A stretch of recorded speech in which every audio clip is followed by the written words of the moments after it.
5 साल से जो बात मैं कह रहा था, अंत में वही हुआ। 14 फरवरी 2019 पुलवामा में हमला होता है, हमारे सैनिक मारे जाते हैं। हाँ, शायद 44 या 40 हमारे सैनिक मारे गए, शहीद हुए। और उस पर बहुत से सवाल उठे कि वहां आरडीएक्स कैसे आया, उनको एयरलिफ्ट क्यों नहीं किया गया, ऐसे बहुत से सवाल उठे। आपने बहुत से, लेकिन उसमें आपको और जांच भी नहीं होने दिया, वगैरह वगैरह वगैरह। लेकिन सवाल ये नहीं, सवाल ये है कि 14 फरवरी को पुलवामा हमला अगर नहीं हुआ होता तो नरेंद्र मोदी फिर से प्रधानमंत्री नहीं बनते, चुनाव नहीं जीत पाते। यह तो तय था। और यही बात मैं कह रहा था कि नरेंद्र मोदी ने पहले तो कुछ किया नहीं, और अगर किया तो गलत किया। ऐसे में नरेंद्र मोदी का जीतना बहुत मुश्किल है। लेकिन ये जो संभावनाएं मैं हमेशा जताता रहा, बताता रहा, कहता रहा, अंत में वही हुआ। 14 फरवरी पुलवामा हमला क्या था, संजोग या प्रयोग? और सारे इतने संजोग जिसका लाभ सीधे नरेंद्र मोदी को चुनाव जीतने के लिए मिलता रहा, कैसे हो गया मेरे दोस्त? कैसे आप मान सकते हैं कि ये सारे संजोग ही थे?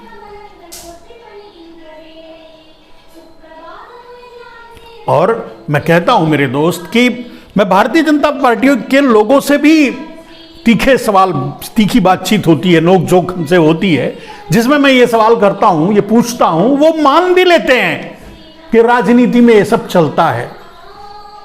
अब अगर जीतने के लिए, चुनाव जीतने के लिए ये सब हो है, तो आप अंदाजा लगा सकते हैं अगर ये प्रयोग था तो कितना खतरनाक प्रयोग था मेरे दोस्त।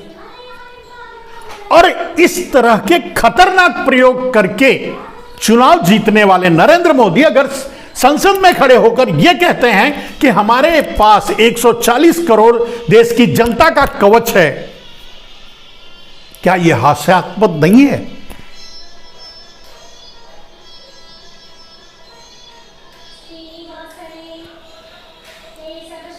ऐसे अभी मैंने कुछ नोटिफाइड, यानी कि मूल कुछ घटनाओं का मैंने जिक्र किया मेरे दोस्त। जितनी भी घटनाएं हुई हैं, सबके 2-3 महीने बाद, 4 महीने बाद, 5 महीने बाद चुनाव रहे हैं।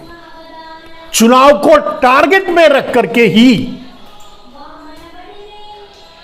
ये हुआ है। अब इसे प्रयोग मान लें या संयोग। हालांकि मोदी भक्त मानेंगे नहीं, गोदी मीडिया पूछेगी नहीं,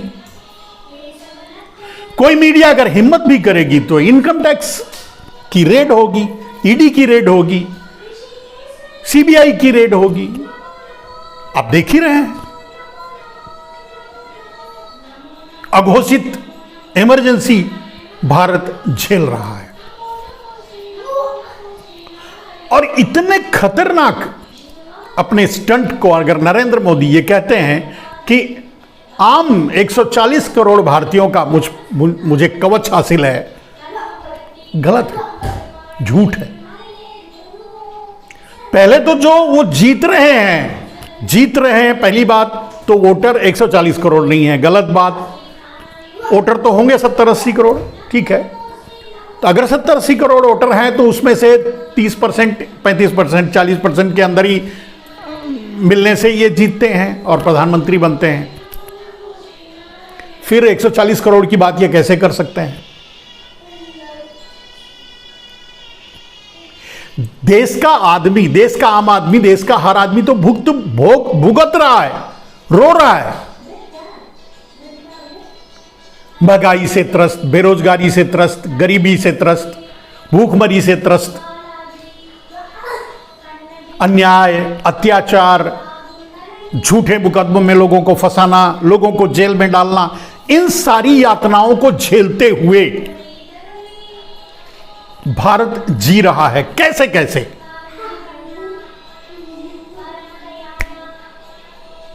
और नरेंद्र मोदी संसद में यह कहें कि हमें तो, और ये मीडिया और पेपर के फोटो से हमारा विश्वास नहीं जमा है। खैर, वैसे भी नरेंद्र मोदी, मैंने कहा है कि मोदी जी कॉमेडी करते हैं बहुत अच्छी, और उस कॉमेडी पर जो तालियां आती हैं, एक कॉमेडियन कॉमेडी कर सकता है, लोग तालियां बजा सकते हैं, खुश हो सकते हैं। संसद में कॉमेडी अच्छी नहीं। और प्रबुद्ध जो देश के लोगों की, जनता के नुमाइंदे जो चुनकर जाते हैं, वो अगर झूठ पर, गलत बयानी पर, मूर्खता पर या कॉमेडी पर अगर संसद में ताली बजाते हैं, तो मैं उनके विवेक को क्या कहूं। और उसको छोड़िए, सभासद महोदय जो उच्च शिखर की कुर्सी पर बैठे हुए हैं, वो उसे मान्यता देते हैं, तो उनको क्या कहूं? बोलने वाले को क्या कहूं, सुनने वाले को क्या कहूं, और कंट्रोल करने वाले को क्या कहूं? कोई शब्द नहीं है मेरे पास। बिना कहे आप समझ सकते हैं।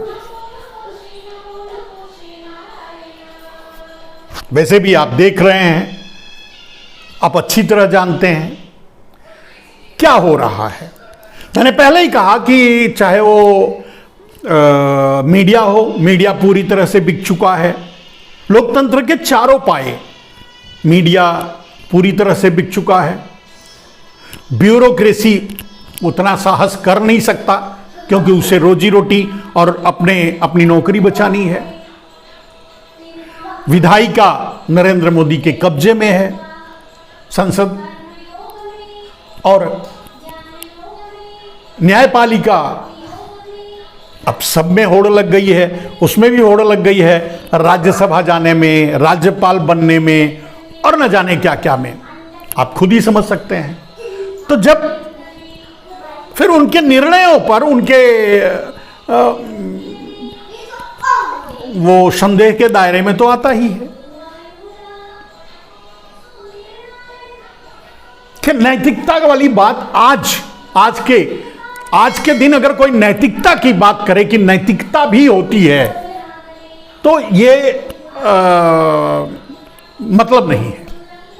नैतिकता की बात ही मत करो। अब सोचिए, जितना जो एक्टिव ईडी, सीबीआई और जैसे इनकम टैक्स आज बीबीसी के ऑफिस में पहुंचा, अडानी के ऑफिस में नहीं पहुंच सकता। तो अडानी के ऑफिस में क्यों नहीं पहुंचता? क्योंकि अडानी का office is equal to PMO, प्रधानमंत्री कार्यालय, यानी प्रधानमंत्री का ऑफिस, इसलिए नहीं पहुंचता।